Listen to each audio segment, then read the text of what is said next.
Alice's Adventures in Wonderland by Lewis Carroll. Chapter 1. Down the Rabbit Hole. Alice was beginning to get very tired of sitting by her sister on the bank and of having nothing to do.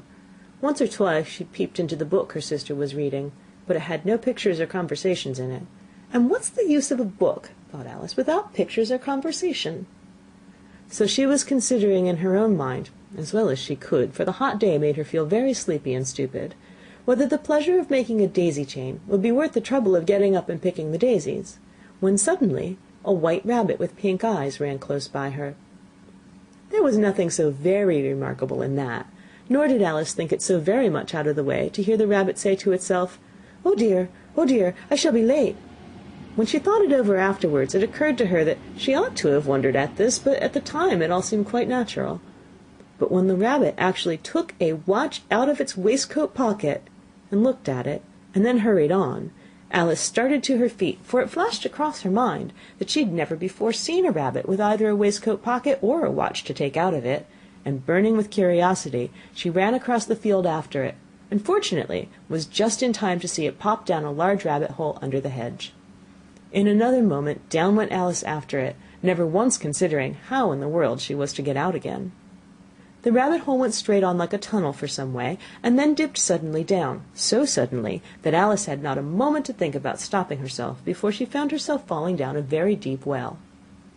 Either the well was very deep, or she fell very slowly, for she had plenty of time as she went down to look about her and to wonder what was going to happen next. First she tried to look down and make out what she was coming to, but it was too dark to see anything. Then she looked at the sides of the well, and noticed that they were filled with cupboards and bookshelves. Here and there she saw maps and pictures hung upon pegs. She took down a jar from one of the shelves as she passed. It was labelled orange marmalade, but to her great disappointment it was empty. She did not like to drop the jar for fear of killing somebody, so she managed to put it into one of the cupboards as she fell past it. Well, thought Alice to herself, after such a fall as this I shall think nothing of tumbling downstairs. How brave they'll all think me at home. Why, I wouldn't say anything about it even if I fell off the top of a house, which was very likely true. Down, down, down. Would the fall never come to an end?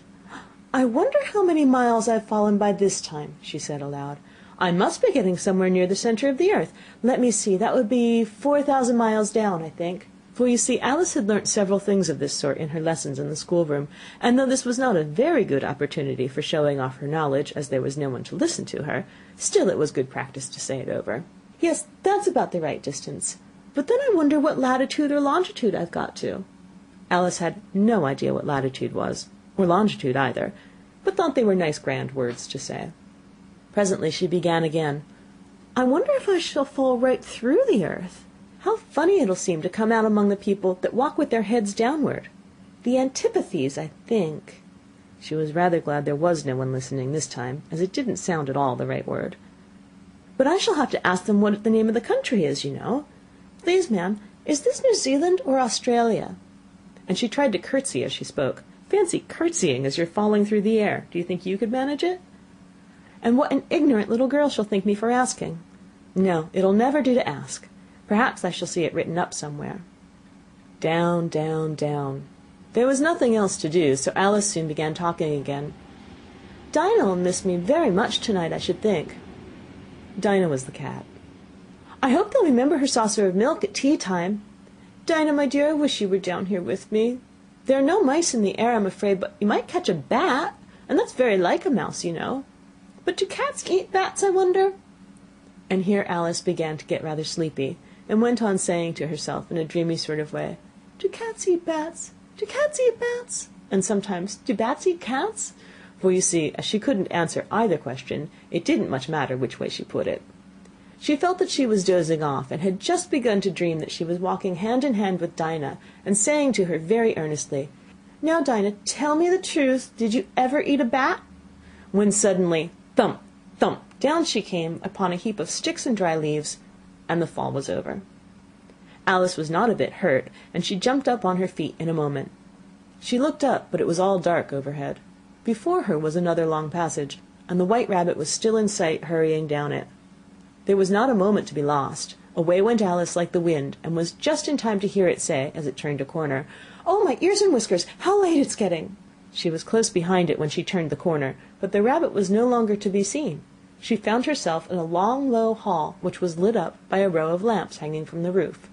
There were doors all around the hall, but they were all locked, and when Alice had been all the way down one side and up the other, trying every door, she walked sadly down the middle, wondering how she was ever to get out again.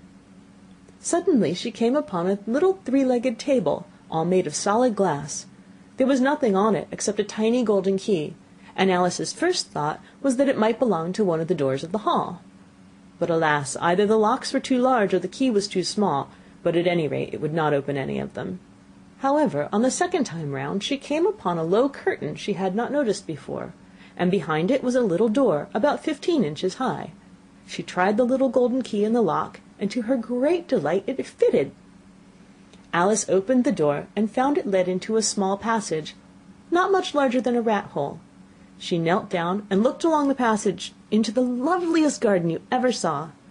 How she longed to get out of that dark hall and wander about among those beds of bright flowers and those cool fountains, but she could not even get her head through the doorway. And even if my head would go through, thought poor Alice, it would be of very little use without my shoulders. Oh, how I wish I could shut up like a telescope! I think I could, if I only know how to begin.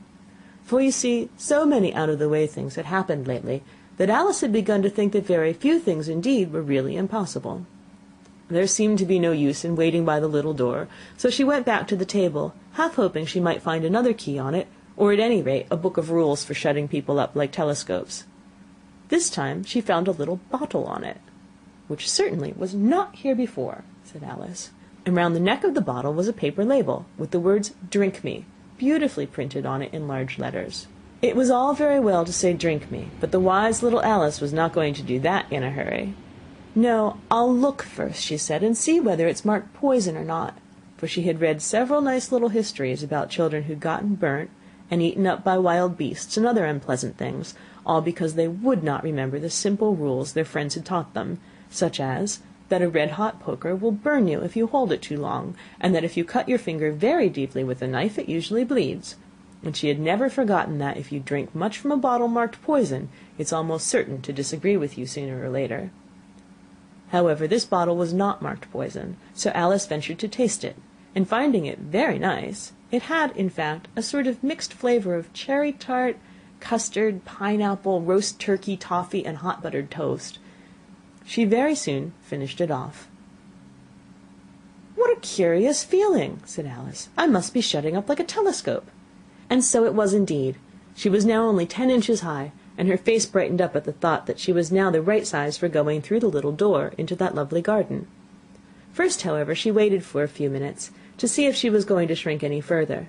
She felt a little nervous about this, "for it might end, you know," said Alice to herself, "in my going out altogether like a candle. I wonder what I should be like then." And she tried to fancy what the flame of a candle is like after the candle is blown out, for she could not remember having ever seen such a thing. After a while, finding that nothing more happened, she decided on going into the garden at once. But alas for poor Alice, when she got to the door, she found she had forgotten the little golden key, and when she went back to the table for it, she found she could not possibly reach it. She could see it quite plainly through the glass, and she tried her best to climb up one of the legs of the table, but it was too slippery, and when she had tired herself out with trying, the poor little thing sat down and cried. "Come, there's no use crying like that," said Alice to herself rather sharply. "I advise you to leave off this minute." She generally gave herself very good advice, though she very seldom followed it, and sometimes she scolded herself so severely as to bring tears into her eyes. She once remembered trying to box her own ears for having cheated herself in a game of croquet she was playing against herself, for this curious child was fond of pretending to be two people. "But it's no use now," thought poor Alice, "to pretend to be two people. Why, there's hardly enough of me to make one respectable person." Soon her eye fell on a little glass box that was lying under the table. She opened it, and found in it a very small cake, on which the words "Eat me" were beautifully marked in currants.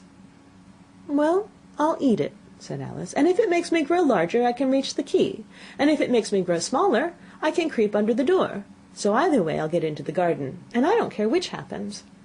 She ate a little bit, and said anxiously to herself, "Which way? Which way?"